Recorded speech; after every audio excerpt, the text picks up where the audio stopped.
This week on TORC Unleashed, the Traxxas Off-Road Championship gets some serious air in Buchanan, Michigan, at the high-flying iconic track that's known throughout the world as REDBUD. Plus, can motocross legend Ricky Carmichael battle on four wheels against the fastest off-road racers on the planet and get to the top of the box? We'll find out. Then later, we recap the 2013 season to find out which drivers are getting closer to a season championship. Then, we stop by the amateur pits at REDBUD to chat with some of these die-hard racers about their passion for off-road racing. And finally, as the green flag flies, the off-road warriors invade REDBUD for 2 days of intense racing. All that and more coming up next on TORC Unleashed.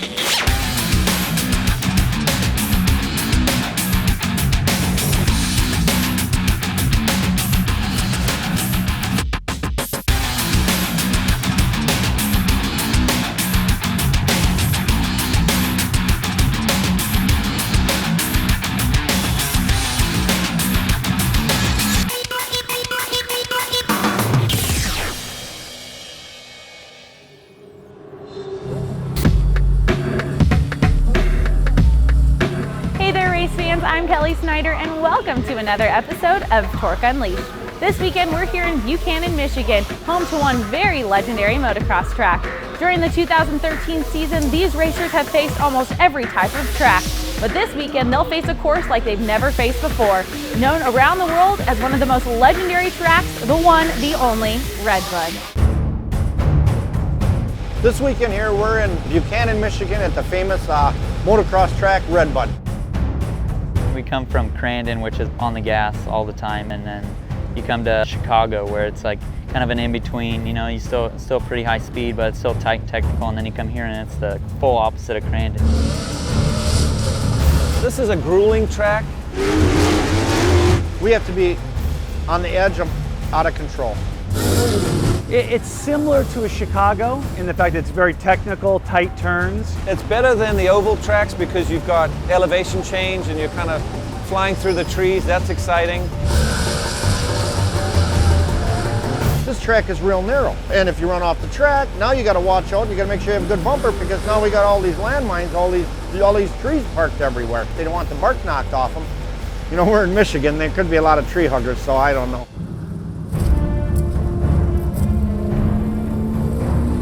Yeah, it's very single line, so you only have a couple places to pass.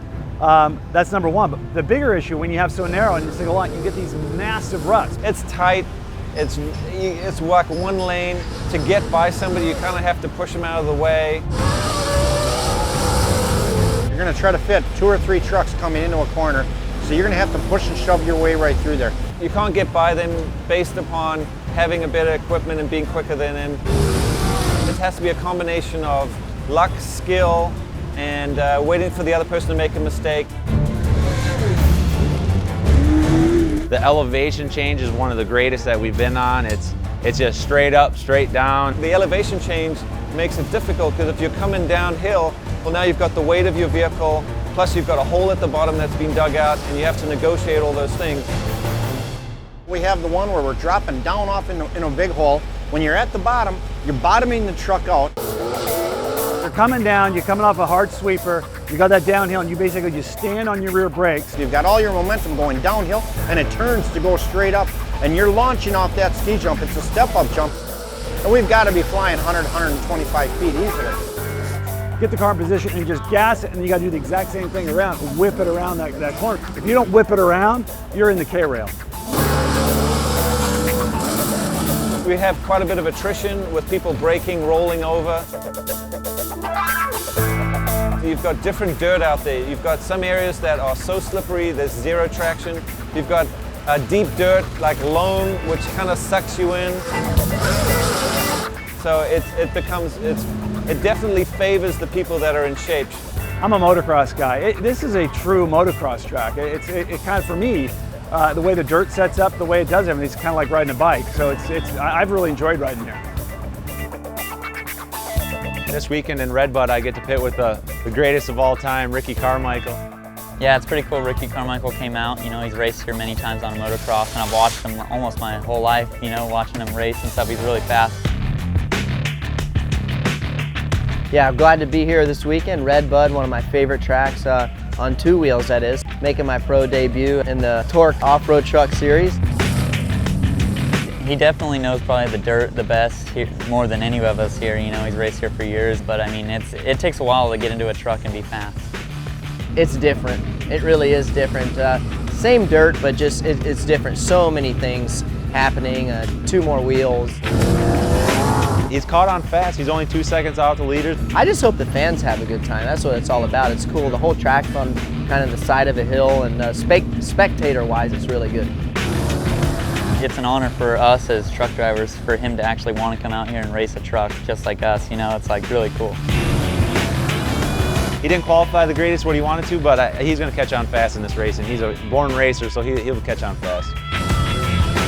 People want to rub and race, that's fine. I can do the same thing. Not guaranteeing anybody how the outcome's going to be, you know. But that's what racing's all about, and that's what's cool about enclosed wheels, you know, and not open wheel. It's nice. You can do that kind of fun stuff.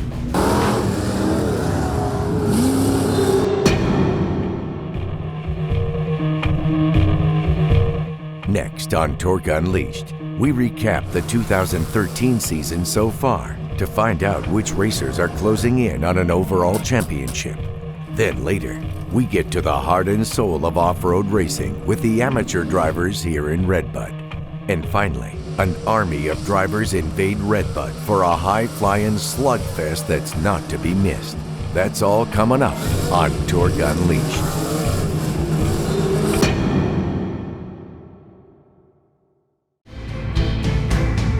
TORC Unleashed is brought to you by Amsoil, Cooper Tires, and by Oakley.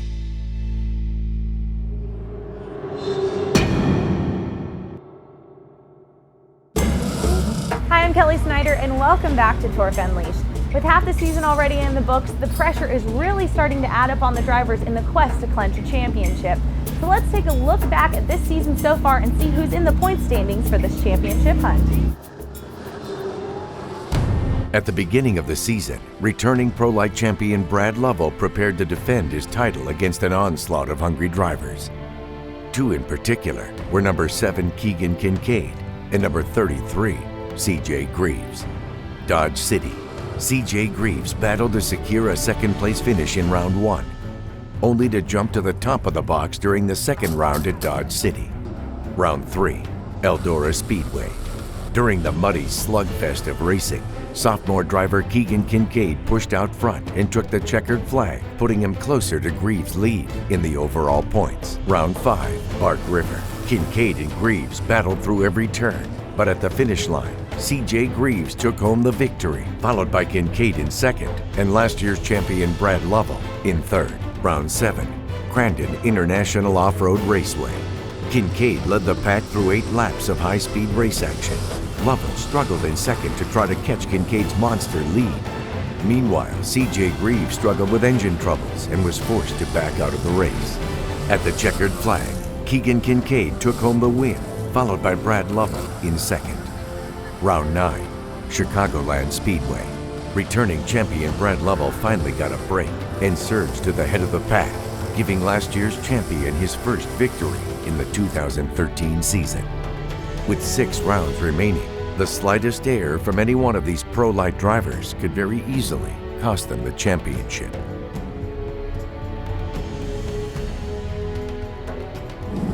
Next, the Pro 2s. 2-time returning champion Bryce Menzies was on everyone's radar as the man to beat.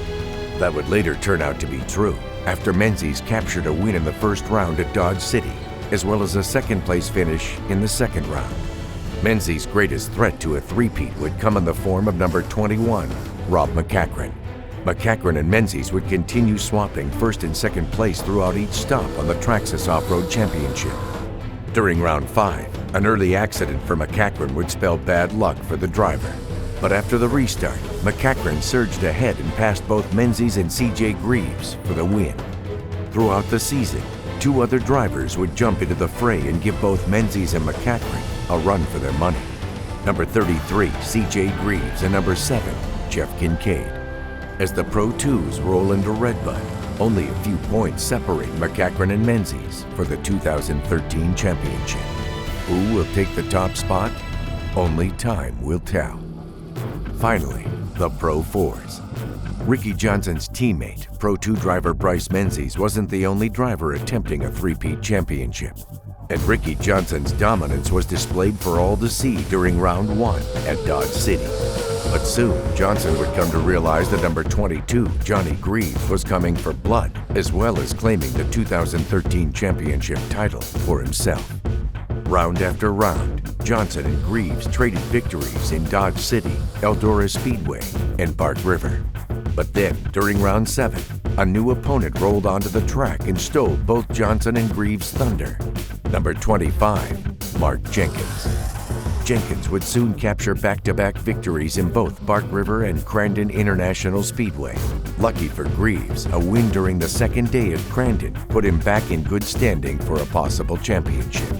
6 races remain. The points between Johnson and Greaves are tight. Can Johnson capture a third straight championship season? Or does Johnny Greaves have what it takes to claim the top spot for himself? We'll soon find out.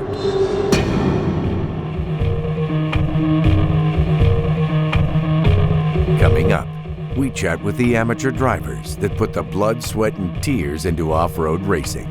And later, the warriors of the Traxxas Off-Road Championship take the track at REDBUD for an epic battle that you have to see to believe. Next on TORC Unleashed.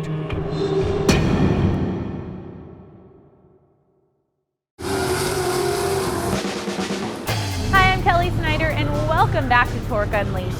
The road to becoming a racer is a long and tedious one, but for some of these amateurs, their journey to becoming a pro is just getting started.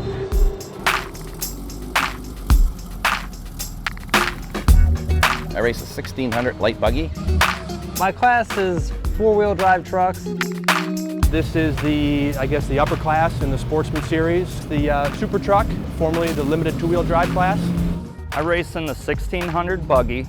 It's about the largest class. Usually have an average of 30 drivers out there, and everybody's just has an average job, average Joe out there racing.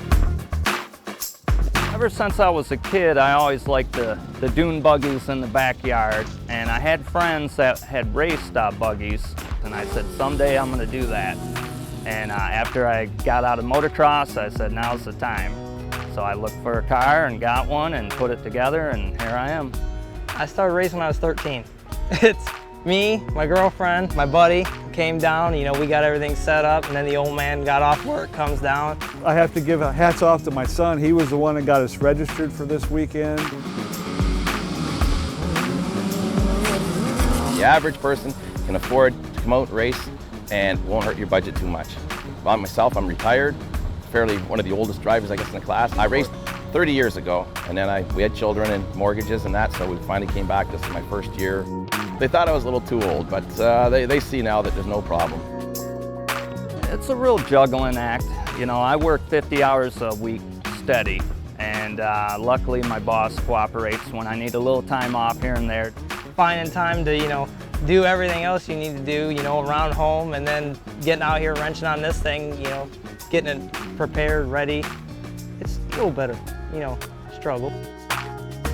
When you're on your own without a big crew, you know, you're going to spend a lot of time in the garage, getting the car ready, fixing it if you broke something. You're the builder, the pit crew, the driver. You have to make sure the motorhome has stuff that you have to eat. You got to do everything yourself. Filling that tank up is a little, you know, it takes a lot.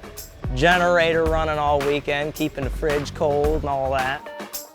It's usually a family event too. The family's got to be behind you. You're obviously, you know, sleeping in confined quarters and you're with one another sun up to sundown. This is very affordable, especially if you do it as a family. Whether the son drives, the father drives, where everybody can come, hang out at the track for the weekend. They get to watch the pros race. They also get to watch their neighbors race, and everyone has a very, very good time. And even the camping, you can camp all weekend and enjoy yourself. They have great facilities at all the tracks we go to, so it's a lot of fun.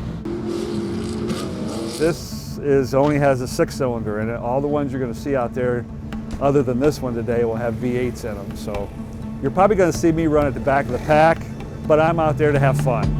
He's clean, he's good, you know. He taught me everything I know about racing, so, you know, As long as I edge him out, it's all good.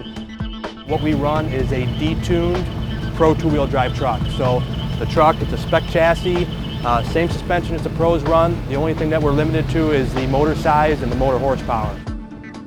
Another thing that we're limited to, it's a no contact class. So we have to avoid all contact if possible. So to save on money and everything else. So we have to be gentle around one another. I'm in here with the guys, wrenching on it, getting it prepped, making sure everything's ready to go.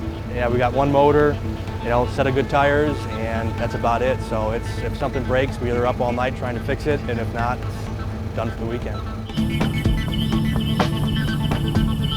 First year in this truck, it's a brand new truck for us.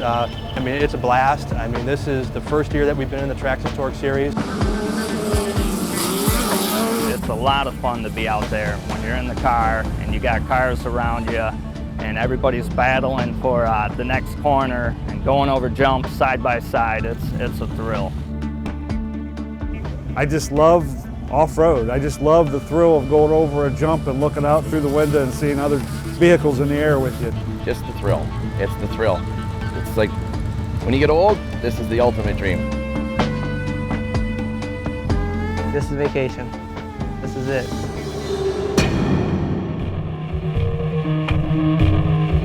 Next on TORC Unleashed, the green flag flies as the world's fastest off-road machines descend upon REDBUD for 2 days of non-stop racing action. Coming up next.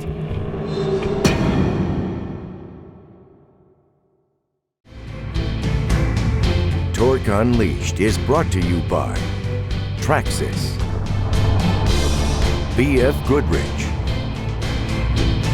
and by Red Bull.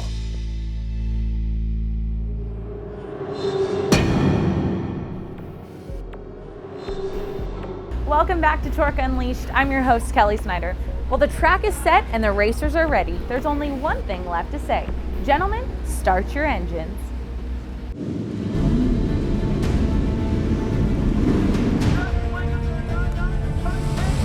First up, the pro lights. As the green flag flies, number 42, Mark Kleinman, charges out front, but is quickly caught and passed by CJ Greaves in turn 3. Greaves would lead Kleinman and Keegan Kincaid through lap 1. Meanwhile, motocross legend Ricky Carmichael struggles in the back of the pack. Lap 2, Kleinman goes wide, allowing Kincaid to slip by. Meanwhile, Doug Mittag moves into third and stalks, then eventually passes Kincaid for second. Moments later, Kincaid fights back and recaptures the second place position. On the restart, fourth place driver Rafael Navarro rolls his pro light, forcing another restart. This allows Kincaid to catch up with Greaves, as well as Reimers, Mittag, and Lovell. At the checkered flag, CJ Greaves grabs the win, followed by Keegan Kincaid in second and Cam Reimers in third. Up next, the Pro 2s. At the beginning of the race, Mike Oberg grabs the hole shot, with Chad Horde and CJ Greaves following close behind. Farther back, Bryce Menzies and Rob McCachran close in on the top 3. Greaves finds an opening on Horde and jumps into second place. Lap 3, Greaves pressures Oberg and moves up front to lead the pack. Meanwhile, Menzies passes Horde for third and does the same to Oberg for second. At the restart, tire issues cause Greaves to slow down, allowing Menzies to catch up with the race leader. 3 laps to go. Menzies edges past Greaves and takes the lead. Rob McCachran and Oberg battle for third. McCachran finds an opening and takes it. At the finish line, Bryce Menzies grabs the win, followed by CJ Greaves in second and Rob McCachran in third. And finally, the Pro 4s. At the beginning of the race, Adrian Cheney grabs the hole shot and the early lead. Pro 4 points leader Johnny Greaves is pushed off the track and falls back into 7th place. Meanwhile, up front, Cheney leads the pack with Mike Jenkins, Ricky Johnson, and Mark Jenkins close behind. Lap 2, Rob McCachran runs into Douglas and takes 5th place. Ricky Johnson makes a sizable error and loses 3 places. Mark Jenkins gets tangled up in an accident and is forced off the track. Meanwhile, up front, Johnny Greaves navigates through the wreckage and jumps into 2nd behind Cheney. Greaves eventually catches up with Cheney and moves into 1st with a hungry Mike Jenkins in 3rd. Just before the cautionary yellow, Greaves rolls his truck and loses 2 spots. Mike Jenkins then jumps into the lead and never looks back. At the checkered flag, Mike Jenkins takes the win, followed by Adrian Cheney in 2nd and Ricky Johnson in 3rd. Well, that about wraps it up for us here at REDBUD. I'm your host, Kelly Snyder, and we'll see you next time on TORC Unleashed.